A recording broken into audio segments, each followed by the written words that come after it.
வணக்கம், நான் தான் chef Dheena. Welcome back to chef Dheena's kitchen. நம்ம சேனலுக்கு சூப்பராக இந்த லட்டு எப்படி பண்ணுறது பார்க்க போகிறோங்க. இந்த லட்டு வந்து ஆக்சுவலாக அந்த மாவு எப்படி கரைக்கிறது, அதுக்கப்புறம் வந்து எப்படி வந்து ஃப்ரை பண்ணுறது, அதுக்கப்புறம் எப்படி ஊற வைக்கிறது தெளிவாக உங்களுக்கு செய்முறையில் கொடுத்துருக்கேன். கண்டிப்பாக ட்ரை பண்ணி பாருங்கள். இப்போது இந்த ப்ரிப்பரேஷன் தேவையான பொருட்கள் பார்த்தலாமா? இப்போது இந்த லட்டுக்கு தேவையான பொருட்கள்: கடலை மாவு 250 கிராம், சர்க்கரை 500 கிராம், நெய் 1 டேபிள் ஸ்பூன், சோடா பவுடர் சிறிதளவு, ஏலக்காய் பவுடர் 1/4 டீஸ்பூன், முந்திரி பருப்பு 10 நம்பர், காஞ்ச திராட்சை 15 number, melon seeds 1 tablespoon, கேசரி பவுடர் சிறிதளவு, எண்ணெய் ஃப்ரை பண்ணுறதுக்கு தேவையான அளவு. இதாங்க இந்த ப்ரிப்பரேஷன் தேவையான பொருட்கள். ஃபஸ்ட்டு இந்த பவுலில் வந்து கடலை மாவு ஆட் பண்ணுறேன். இந்த கடலை மாவு வந்து நான் டேரெக்டாக கடலை பருப்பு மாவு மிஷின் கடையில் கொடுத்து அரைச்சி அதுக்கப்புறம் யூஸ் பண்ணுறோம். இதுக்கப்புறம் இந்த சோடா பவுடர் ஆட் பண்ணியிருக்கேன். இந்த சோடா பவுடர் எதுக்காக ஆட் பண்ணால் உங்களுக்கு பூந்தி நல்லா சைஸாக வரதுக்காக மட்டும்தான் ஆட் பண்ணியிருக்கோம். இதுக்கு பிறகு தண்ணி ஆட் பண்ணி மாவு நல்லா மிக்ஸ் பண்ணுங்கள். எதுக்காக மாவு மிஷினில் கொடுத்து அரைச்சி யூஸ் பண்ண கேட்டால் உங்களுக்கு வந்து எப்போவுமே இந்த மாதிரி இந்தியன் ஸ்வீட்ஸ் பண்ணும்போது ஃபைன் பவுடராக அரைச்சி தருவாங்க. அது மட்டும் இல்லை, ரெடிமேட் பவுடர் யூஸ் பண்ணும்போது உங்களுக்கு வந்து அதில் கலப்படம் இருக்கலாம். அதனால் ஃப்ரெஷ்ஷாக நான் கடலைப்பருப்பு கொடுத்து அரைச்சி யூஸ் பண்ணுறோம். இந்த தண்ணி அளவு ரொம்ப இம்பார்ட்டன்ட். 250 கிராம் கடலை மாவுக்கு வந்து 300 ml வாட்டர் ஆட் பண்ணியிருக்கேன். இந்த வாட்டர் ஆட் பண்ணும்போது ஃபுல்லாக ஒரே டைமில் ஆட் பண்ணோன்னா கொஞ்சம் கொஞ்சமாக ஆட் பண்ணி நல்லா மிக்ஸ் பண்ணுங்கள். கெட்டியாக இருக்கக்கூடாது. இந்த மாதிரி நல்லா மிக்ஸ் பண்ணி எடுத்தால் உங்களுக்கு இந்த பேட்டரி இந்த மாதிரி வரணும். இந்த மாதிரி பேட்டர் கையில் எடுத்திங்கன்னா உங்களுக்கு நல்லா ஸ்மூத்தாக இருக்கணும். ரொம்ப இம்பார்ட்டன்ட். தண்ணி அதிகமானால் உங்களுக்கு வந்து இந்த பூந்தி சைஸ் கரெக்டாக வராது. ஸோ அதனால் கரெக்டான அளவு உங்களுக்கு சொல்லியிருக்கேன். இதுக்கப்புறம் வந்து இங்கே எண்ணெய் கடை வச்சுருக்கேன். இந்த எண்ணெய் கடை வந்து ஆயில் வந்து நீங்கள் பாதி அளவுக்கு ஆட் பண்ணிடணும். மீடியமான சைஸ் கடை எடுத்துக்கோங்க. அதில் எண்ணெய் வந்து பாதி ஆட் பண்ணி நல்லா சூடாக இருக்கணும். அதுக்கு பிறகு தான் பூந்தி ஃப்ரை பண்ணணும். சரிங்களா? எண்ணெய் சூடு இல்லாமல் போனால் உங்களுக்கு பூந்தி வந்து ப்ராப்பராக உங்களுக்கு கிடைக்காது. ரொம்ப இம்பார்ட்டன்ட். அதுக்கப்புறம் இந்த ஃப்ரை பண்ணுற மெத்தடில் வந்து இப்போ வந்து சைடில் கடாயை பிடிச்சிக்கோங்க. அதுக்கப்புறம் ஜார்னியை வந்து டைரெக்டாக வந்து கடாயில் தட்டணும். அப்போ தான் அந்த பூந்தி சைஸ் கரெக்டாக ரவுண்டாக வரும்.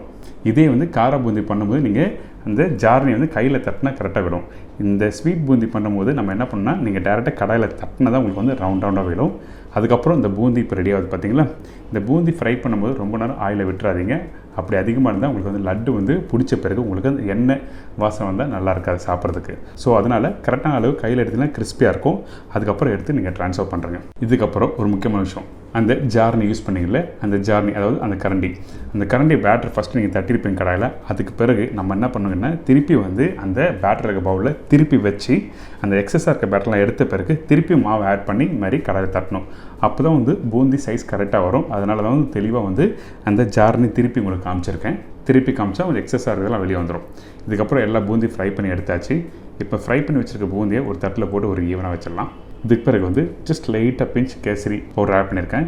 நான் கேசரி பவுடர் ஆக்சுவலி லட்டுனா வந்து லைட்டாக ஆரஞ்சு கலர் வந்து எல்லாம் சாப்பிட்டு பழகிருப்பீங்க. அதனால தான் இந்த கேசரி பவுடர் ஆட் பண்ணியிருக்கேன். உங்களுக்கு வீட்டில் பண்ணும்போது விருப்பம் இல்லைனா கேசரி பவுடர் யூஸ் பண்ண வேண்டாம். இது நான் எப்பவுமே பண்ண மாட்டோம். பட் இருந்தாலும் அந்த லட்டுனாவே வந்து நமக்கு அந்த ஒரு கலர் தான் வரும்ல, அதனால் வந்து கேசரி பவுடர் ஆட் பண்ணியிருக்கேன். சில பேர் ரோஸ் வாட்டர் ஆட் பண்ணுவாங்க. வேணும்னா நீங்கள் ஆட் பண்ணலாம். நீங்கள் அப்படி ரோஸ் வாட்டர் போட்டால் உங்களுக்கு அந்த ஃப்ளேவர் கொடுக்கும். அதுக்கப்புறம் வந்து இப்போ இந்த பேனில் வந்து இந்த சக்கரை ஆட் பண்ணியிருக்கேன். சக்கரை ஆட் பண்ண பிறகு தண்ணி ஆட் பண்ணுறோம். இந்த தண்ணியோட அளவு 500 கிராம் சக்கரைக்கு வந்து 300 ml வாட்டர் ஆட் பண்ணியிருக்கேன். 300 ml வாட்டர் ஆட் பண்ண பிறகு இந்த மாதிரி நல்லா மிக்ஸ் ஆகும். உங்களுக்கு சக்கரை அழுக்கிறதுனா கொஞ்சம் லைட்டாக பால் ஆட் பண்ணி அதை க்ளீன் பண்ணி எடுத்துடலாம். அதுக்கு பிறகு இந்த சக்கரை பாவு கரெக்டாக இந்த அளவுக்கு வந்துடணும். இந்த சக்கரை பாவு ஒரு கம்பி பதம். சரிங்களா? இந்த கம்பி பதம் ரொம்ப இம்பார்ட்டன்ட் இந்த லட்டுக்கு. அதனால் வந்து கரெக்டாக நீங்கள் வீட்டில் பண்ணுங்கள். இந்த சக்கரை தண்ணி வந்து உங்களுக்கு வந்து ரொம்ப தண்ணியாக இருந்ததுன்னா உங்களுக்கு வந்து பூந்தியில் போட்டு மிக்ஸ் பண்ணும்போது கரெக்டாக வராது, ஸ்மாஷ் ஆகிடும். இதே வந்து அந்த கம்பி பதம் வந்து 2 கம்பி பதம் அப்படி போனால் அந்த லட்டு வந்து உங்களுக்கு நல்லா ஹார்ட் ஆகிடும். அதனால் ஒரு கம்பி பதம் அளவுக்கு நீங்கள் வந்த பிறகு ரெடி பண்ணி வச்சுருக்க அந்த சுகர் சிரப்பில் இந்த கலர் வாட்டரை ஆட் பண்ண பிறகு ஃப்ரை பண்ணி வச்சுருக்க இந்த பூந்தியை போட்டு நல்லா மிக்ஸ் பண்ணுங்கள். மிக்ஸ் பண்ணி முடிச்ச பிறகு இப்போ வந்து நீங்கள் என்ன பண்ணால் ஃபுல் ஃப்ளேம் வைக்கணும். அது உங்கள் ஸ்டவ் வந்து இது இருக்கும் பூந்தி மிக்ஸ் பண்ணுற வரைக்கும் நீங்கள் ஆஃப் ஃப்ளேமில் வைக்கணும்.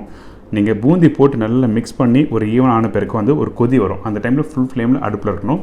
ஒரு கொதி வந்த பிறகு ஜஸ்ட் மிக்ஸ் பண்ணி முடிச்ச பிறகு நீங்கள் என்ன பண்ணால் மீடியமான ஃப்ளேமில் வச்சிடலாம். இப்போ நல்லா சாஃப்டாக இருக்கணும். அதாவது சாஃப்டான ஒரு 60% அளவுக்கு நல்லா சாஃப்டாக இருக்கணும். ரொம்ப ஸ்மாஷ் ஆகக்கூடாது. சரிங்களா? அதே டைமில் சாஃப்டாக இல்லாமல் நீங்கள் அந்த பூந்தி எடுத்துகிட்டிங்கன்னா உங்களுக்கு வந்து கரெக்டாக உங்களுக்கு கையில் பிடிக்க வராது. ஸோ அதனால் 60% அளவுக்கு நல்லா சாஃப்டாக இருக்கணும்னு சொல்கிறேன். இந்த டைமில் நம்மக்கிட்ட இருக்க இந்த ஏலக்காய் பவுடர் ஆட் பண்ணுறேன். 1 டேபிள் ஸ்பூன் நெய் ஆட் பண்ண பிறகு நம்ம வீட்டில் இருக்க எதனா மூடி இருந்தால் மூடி போட்டு ஜஸ்ட்டு க்ளோஸ் பண்ணுறேங்க. அடுப்பையும் ஆஃப் பண்ணுறேங்க. சரிங்களா? ரொம்ப நேரம் கொதிக்க விடாது. மூடி போட்டு கரெக்டாக ஒரு 5 to 10 minutes கழிச்சு ஓப்பன் பண்ணினா உங்களுக்கு கரெக்டாக தம் ஆகிருக்கும். இப்போ அந்த சுகர் சிரப்பு எல்லாமே வந்து அந்த பூந்தியோட நல்லா மிக்ஸ் ஆகிருக்கும். இதுக்கப்புறம் நம்மக்கிட்ட இருக்க முந்திரியை ஜஸ்ட் லைட்டாக உடச்சி இதில் ஆட் பண்ணுறேன். காஞ்ச திராட்சை, இந்த மெலன் சீட்ஸ். இந்த மெலன் சீட்ஸ்னால் வெள்ளரி பழம் இருக்குது பார்த்தீங்களா, இந்த பழம் ஜூஸ் போடுவாங்கள்ல அந்த விதையை தான் இதில் ஆட் பண்ணியிருக்கோம். இதை ஆட் பண்ணி நல்லா மிக்ஸ் பண்ணுங்கள். மிக்ஸ் பண்ணி முடிச்ச பிறகு ஒரு ட்ரேயில் ட்ரான்ஸ்ஃபர் பண்ணி கரெக்டாக ஒரு 10 to 15 minutes வந்து நம்ம வந்து சூடு ஆற வேணும். இப்போ ரெடி ஆகிடுச்சு. இந்த டைமில் கையில் எடுத்து காமிக்கிறேன். நல்லா சாஃப்டாக அந்த சுகர் சிரப்பும் நல்லா மிக்ஸ் ஆகிருக்கு. இந்த மாதிரி ஃப்ளாட்டான ட்ரே எடுத்து அந்த சுகர் சிரப்பும் அந்த பூந்தி மிக்ஸ் ஆனதை வந்து இந்த மாதிரி ட்ரேயில் ஆட் பண்ணி ஒரு ஈவனாக ஆக்குங்க. சூடாக இருக்கும்போது பிடிச்சா உங்களுக்கு வந்து பிடிக்க முடியாது. அதனால் கொஞ்சம் லைட்டாக சூடு ஆறின பிறகு தான் வந்து அந்த லட்டை வந்து ரவுண்டாக பிடிக்க போகிறோம். இப்போது கரெக்டாக 15 minutes ஆயிருக்கு. சரிங்களா? இப்போ என்ன பண்ண போனால் இது எல்லாத்தையும் நல்லா மிக்ஸ் பண்ணுங்கள். மேலே ட்ரையாக இருக்கும், கீழே கொஞ்சம் சாஃப்டாக இருக்கும். இது எல்லாத்தையும் நல்லா மிக்ஸ் பண்ணி முடிச்ச பிறகு கொஞ்சம் லைட்டாக வேணால் ஸ்மாஷ் பண்ணலாம். ஸ்மாஷ் பண்ணி நீங்கள் பிடிச்சா உங்களுக்கு இந்த லட்டு வந்து கரெக்டாக ஈவனாக வரும். ஆனால் நான் ஸ்மாஷ் பண்ணி பண்ணல, டேரெக்டாக பூந்தி வச்சு பண்ணியிருக்கேன். இதே வந்து அந்த ஜார்னி வந்து இன்னும் கொஞ்சம் சின்ன சின்ன ஓட்டையாக இருந்தால் இன்னும் ஃபைனாக சின்ன சின்ன பூந்தியாக கிடச்சிருக்கும். நம்ம நார்மலாக வீட்டில் கிடைக்கிற, அதாவது நம்ம மார்க்கெட்டில் கிடைக்கிற அந்த ஜார்னி யூஸ் பண்ணி தான் நம்ம பண்ணியிருக்கோம். அதுக்கப்புறம் இன்னொரு முக்கியமான விஷயம், இந்த பூந்தி வந்து நீங்கள் கையில் எடுத்து ஃபஸ்ட்டு நல்லா ப்ரெஸ் பண்ணணும். ஒரு 2-3 வாட்டி ப்ரெஸ் பண்ணுங்கள். அதுக்கப்புறம் அழகாக மெதுவாக ரோல் பண்ணணும். சரிங்களா? ரொம்ப இம்பார்ட்டன்ட் இந்த இடத்துல. நீங்கள் ஃபஸ்ட்டு ப்ரெஸ் பண்ணி ஒரு பால் மாதிரி எடுத்துடணும். அதுக்கப்புறம் மெதுவாக ரோல் பண்ணுங்கள். ரோல் பண்ணால் இந்த மாதிரி லட்டு ரெடி. இதுக்கு பிறகு நீங்கள் என்ன ஆசைப்பட்டீங்கன்னா, நீங்கள் மேலே முந்திரி பருப்புன்னு வைக்கணும்னு ஆசைப்பட்டீங்கன்னா அந்த டைமில் இந்த மாதிரி ஒரு முந்திரி பருப்பை வந்து டேரெக்டாக ப்ளேஸ் பண்ணுங்கள். நீங்கள் வறுக்கணும், அதாவது ஆயிலில் கீயில் ஃப்ரை பண்ணணும் அவசியம் இல்லை. டேரெக்டாக பச்சை முந்திரியை போட்டு இந்த மாதிரி நல்லா மெதுவாக ரோல் பண்ணி பார்த்தீங்கன்னா இந்த லட்டு ரெடி. இன்றைக்கி பார்த்தீங்கன்னா ஒரு அருமையான ஸ்டைலில் லட்டு எப்படி பண்ணுறதுன்னு சொல்லி கொடுத்துருங்க. கண்டிப்பாக வீட்டில் ட்ரை பண்ணுங்கள். என்னங்க, இப்போ இந்த லட்டு எப்படி பண்ணுறது எல்லாருக்கும் ஈஸியாக தெரிஞ்சிருக்கோம்ல. கண்டிப்பாக ட்ரை பண்ணுங்கள். மறக்காமல் நீங்கள் ஃபீட்பேக் கொடுங்க. இதே மாதிரி நாளைக்கு இன்னொரு சூப்பரான டிஷ்ஷை சந்திக்கிறேன். நன்றி, வணக்கம்.